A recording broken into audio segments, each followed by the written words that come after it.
Hi there, and join me today as I walk you through how I get my papers prepped and ready to coffee dye or tea stain.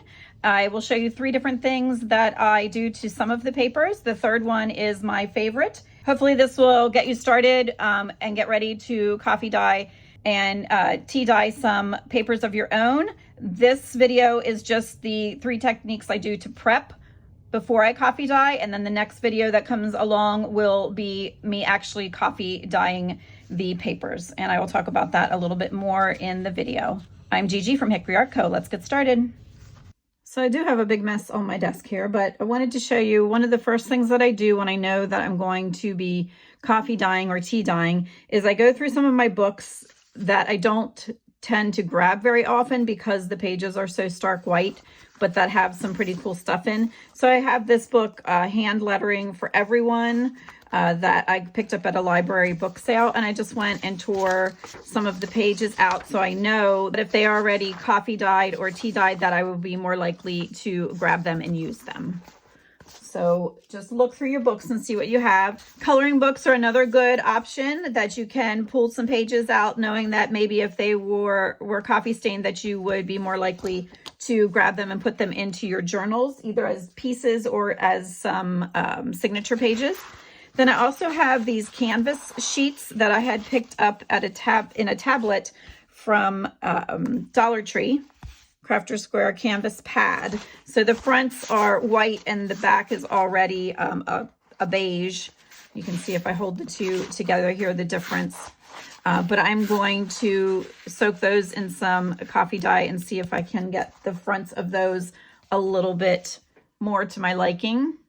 Then I also look at some of the scrapbook paper that I have and maybe wouldn't be so apt to pull again because it's not really my style or a little too much on the light side. Plus it coffee dyes the back.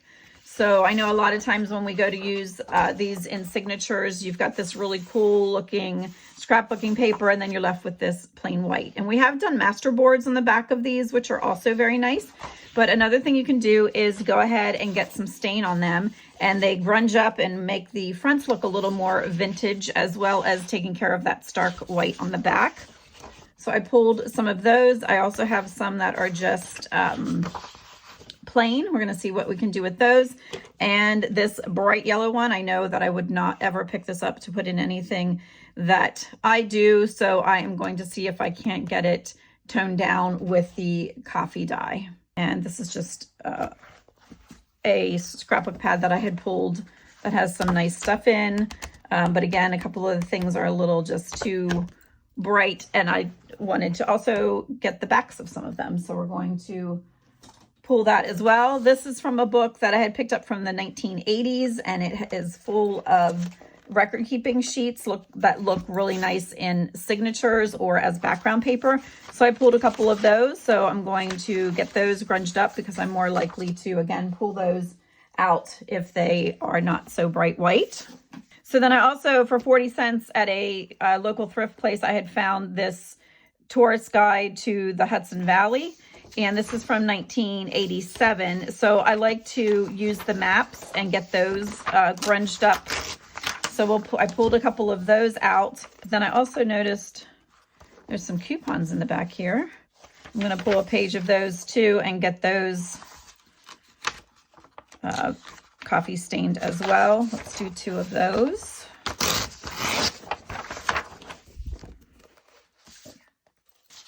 Okay, so for the purpose of this video, I'm just taking small amounts now. If I was going to do this, it would be an all-day project, and I would really get my stash built up so I don't have to do it quite so often because it is a little bit of an undertaking.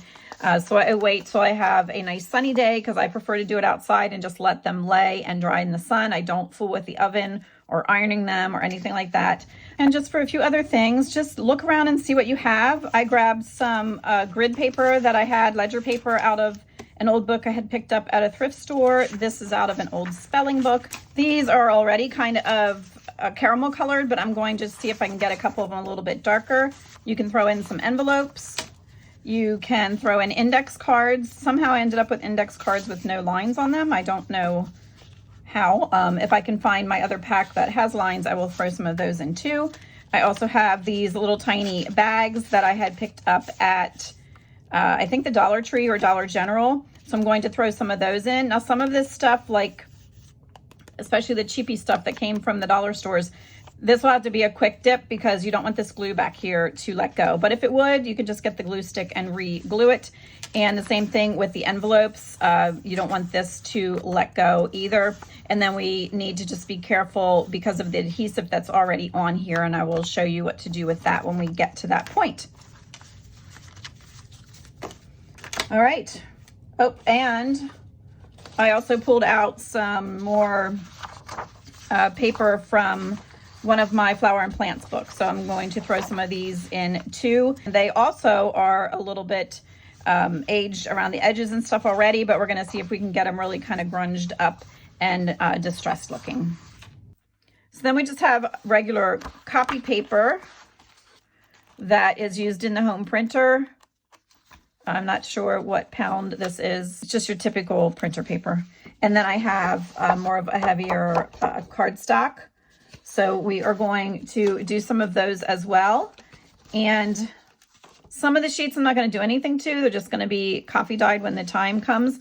But a few of them I like to add some things to at the beginning so that some of the papers then have something unique on them.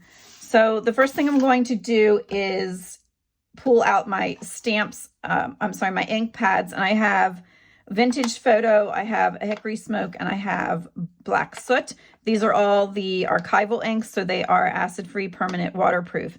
You can't use anything that's not waterproof, or as soon as you put it in the coffee soak, it's just going to bleed. So you need to have StazOn or some type of permanent ink for this part. Again, you're probably not going to have the same stamps that I have, but you can take this technique and run with it.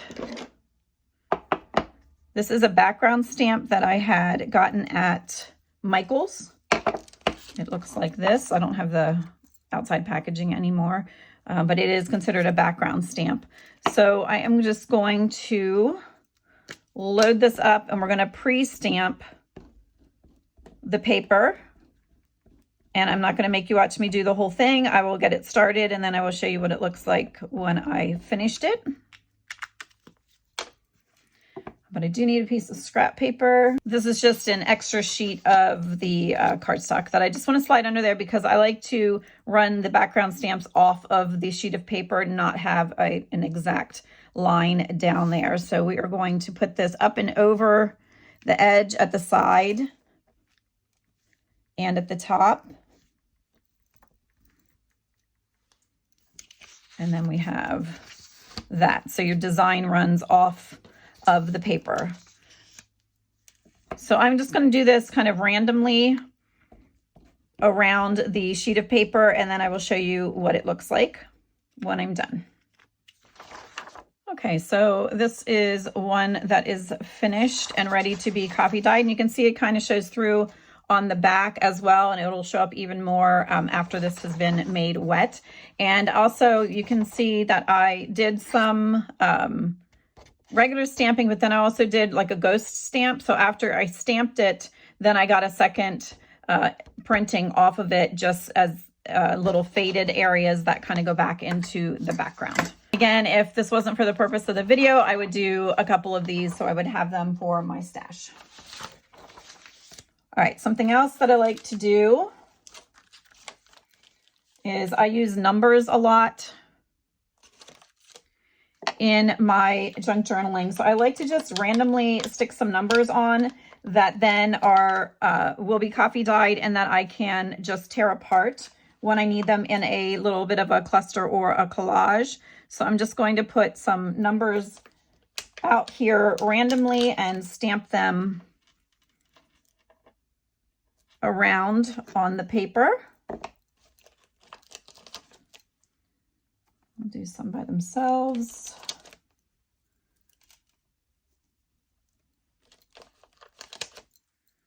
And we'll do a set of 3 and a set of 2.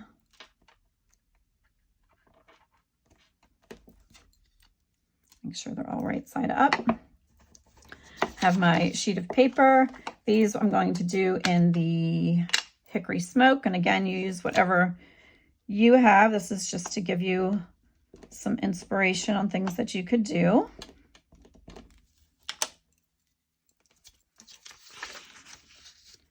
And again, I like to even even these off of the edge. So we're just going to do that.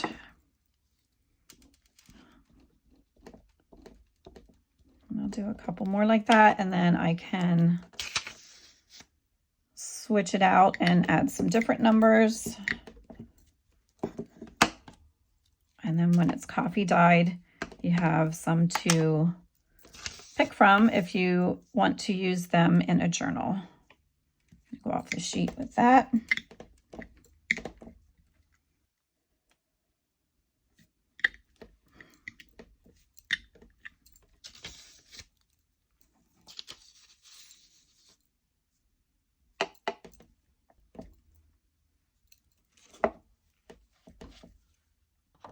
Okay, so there we have a nice sheet of numbers that we can use as background paper. It would look cute cut into a tag, or we could just individually tear them out and use them that way. And then this next one, I like to make some make it look like old invoices.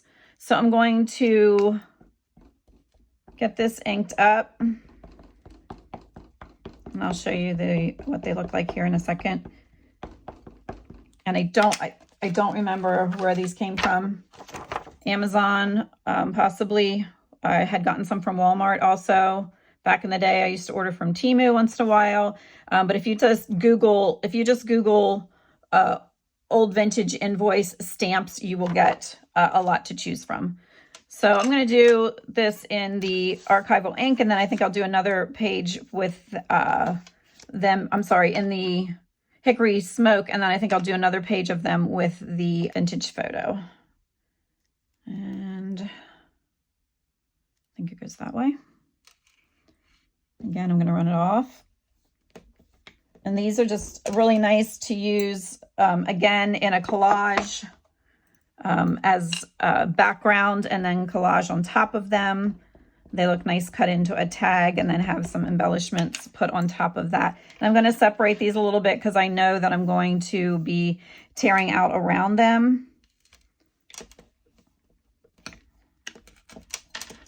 So this sheet I'm going to just do in that Hickory Smoke, and then I'm going to switch stamps, and I will do one in the vintage photo. Now I have a few vintage looking invoices or script that I can use, and then I went and put a couple of the ones that just look like kind of a header down here where I had extra space, and then here I dropped the stamp. So just going to let it go because that could be torn out and collaged on, and it would not matter. All right, so I'm going to do the same thing but with the vintage photo and a different stamp. Okay, and I have another one of those done. That again could just be folded into signature papers or cut, collaged, whatever you want to do with them, but it is going to be coffee dyed and looking nice on both sides. Okay, so I'm going to do a couple more off camera. You have the idea of where I'm going with this, but I want to have some for my stash, so I'm going to work on some, and then I will show you what I did. I'm going to use some that are from these stamps that look like tickets. And then I'm probably going to do something else with one of these. And then I also have this little herringbone background stamp. So I'm going to work on that, and I will be back with you in just a second. This one I used vintage photo, and then I did a one-off over here on the scrap paper, which you would not need to leave this as scrap paper. Then you could use that for something else. But I wanted them to look more like a ghost print and just be kind of seen and not seen on there. So that is what I did with this one. So that is another option. All right, and just real quickly, I'll show you what I have as far as stamps. This was one that I had picked up at a thrift shop. It says 3024G crackled background, and it's a Delta stamp. Don't know if it's still available or not, but I did that on a piece of cardstock with the smoke color, and then I did it on just a piece of the printer paper with the vintage photo. And I'm anxious for the background then to get coffee dyed so it'll look really nice. This one I just did a bunch of tickets that I can cut out when I need them, just kind of went around then and filled in the open spaces. And then this one was just a little mandala design that I just kind of did some ghost prints with. And then this one is going to be an experiment because I did it with just a Distress Ink mode lawn. So we're going to see when it gets wet what happens to it exactly, if it's going to run or blur or what is going to go on there. So that'll be our little test paper. And then the next thing I'm going to do to prep some of these is to use some stencils. So I'll just show you one or two, and then again, I'm going to do a bunch so that I have some when I am ready to copy dye.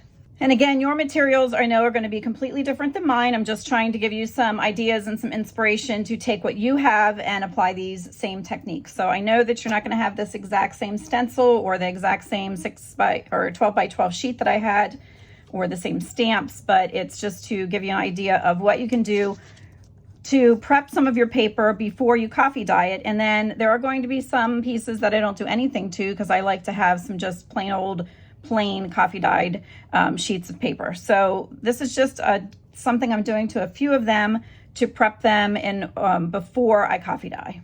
I will show you a couple of these, and then my technique after this is my favorite one. All right, so I'm just going to, again, use the archival ink. This is just a dry brush that I picked up at the dollar store in the Bath and Beauty aisle or whatever it's called. Up to you if you want to use this, or you could use a sponge, or you can use your dauber. These do tend to be a little rough on your ink pads, so if that is a problem for you, then don't use the dry brush. So I'm just going to put this down and go over it. And I just kind of like it to be lightly. You can also do this after you coffee dye as well, but once my papers are dry, I just kind of like to stack them up and put them away.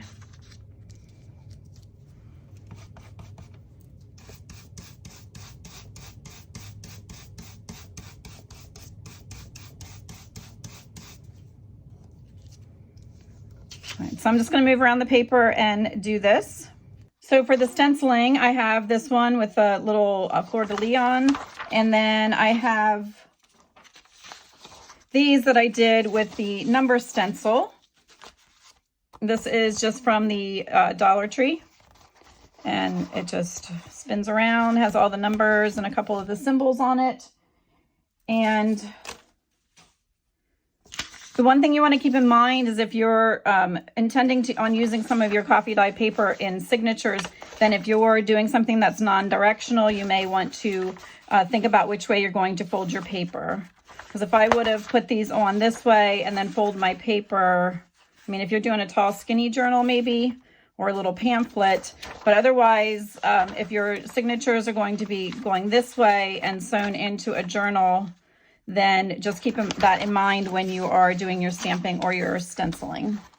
I pulled a couple more pieces of the more of a cardstock type of paper, and I am going to use, these are Folk Art watercolor gels, and this is in Blue Lagoon.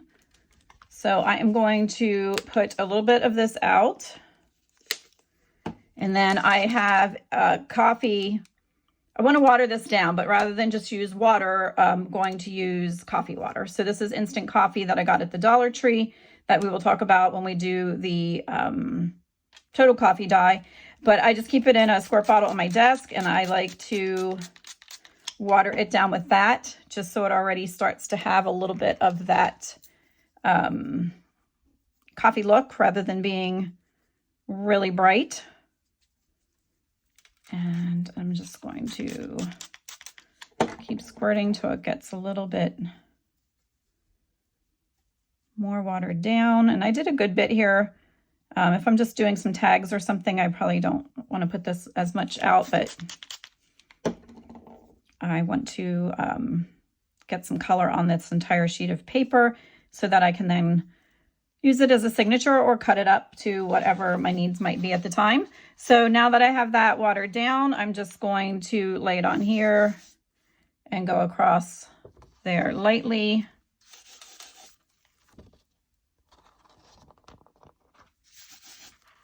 And I'll see what we have. Okay, and then this will be coffee dyed over the top. So I'm going to set that to the side to dry. And I am going to water this down again and see what else I can get off of there. You could, of course, just leave this as it is too. You wouldn't have to stick it in the coffee dye bath, but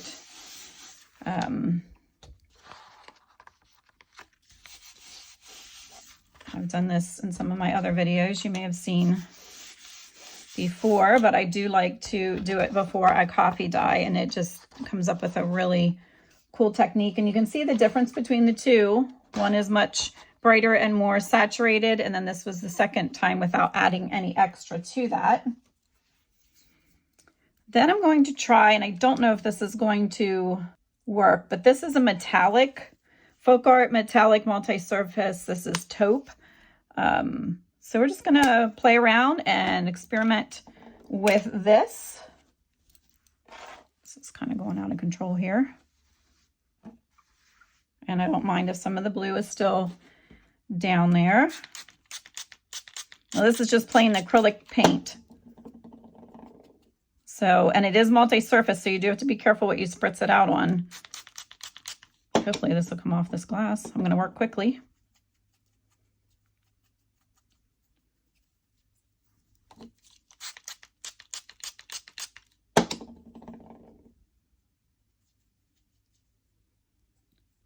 Okay, kind of the same idea. I just don't know what this is going to look like after it's coffee dyed. It does have a metallic shimmer to it, but the coffee may totally neutralize that. I don't know.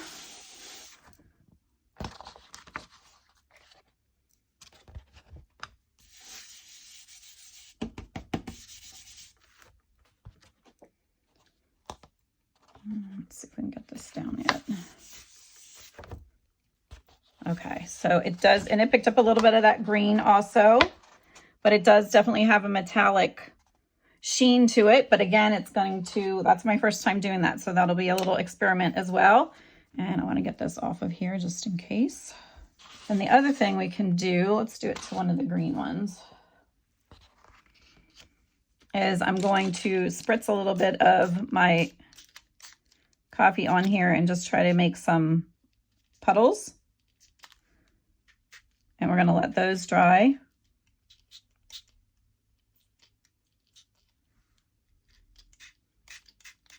Can you squirt some of that?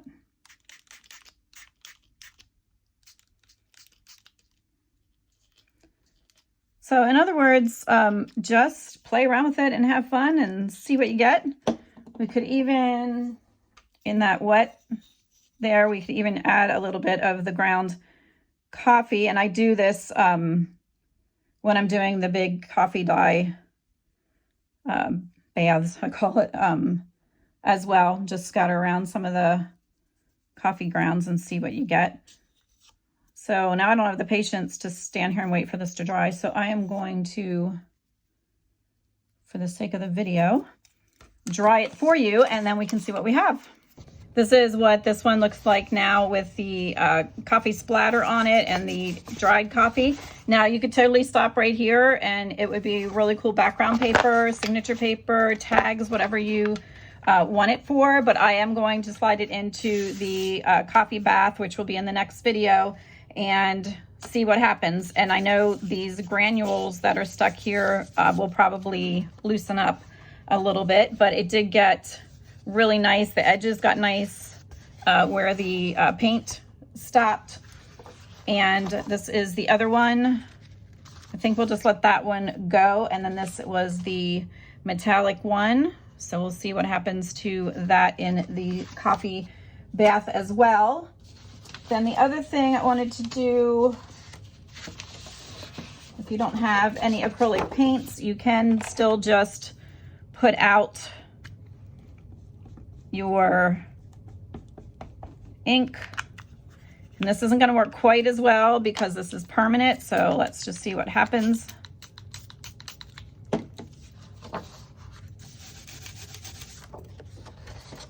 But you still do get that cool marbly effect.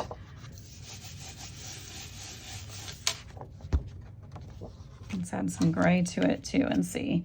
But because these are permanent and waterproof, you're not going to get the same effect that you would if I would put the regular distress inks down.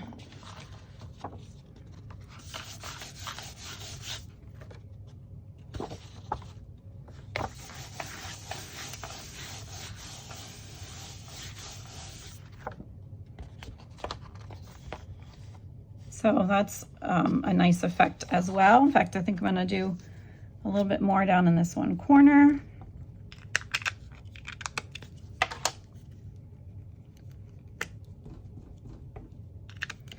I'll show you the difference here. Here. This is walnut stain and just the regular distress ink. I'll put that over here to the side and you can see the difference when the coffee water hits it. This almost kind of disappears and this one gets really liquidy.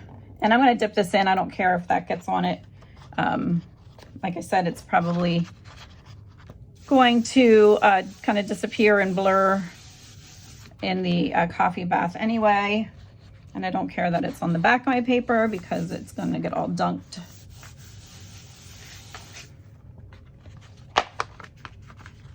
Okay.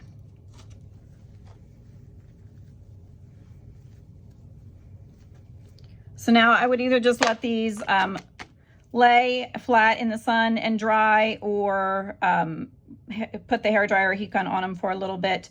They are curled up a little. I don't recommend doing this with the really thin printer paper. It needs something just a little bit sturdier to do this part. And you could certainly do the back of them as well. In fact, let's just do that quick on this one. Then when they're coffee dyed, they'll be kind of the same on the front and the back. That's actually a good bit dry already.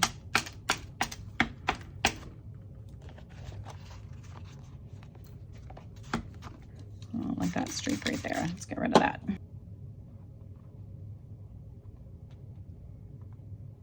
We did stamps, we did stencils, we did this dip and dye, and all of it is going to go into the coffee or tea bath, which I will show you in the next video. We did also pulled some other papers. Remember at the beginning that we're going to want to dunk in there, so I got those all ready to go. I have these that we worked on today, and I have some of the 12 by 12s that we did something on the back too. So when I get all of my coffee and tea stuff set up, I have a whole stack of papers ready to dunk.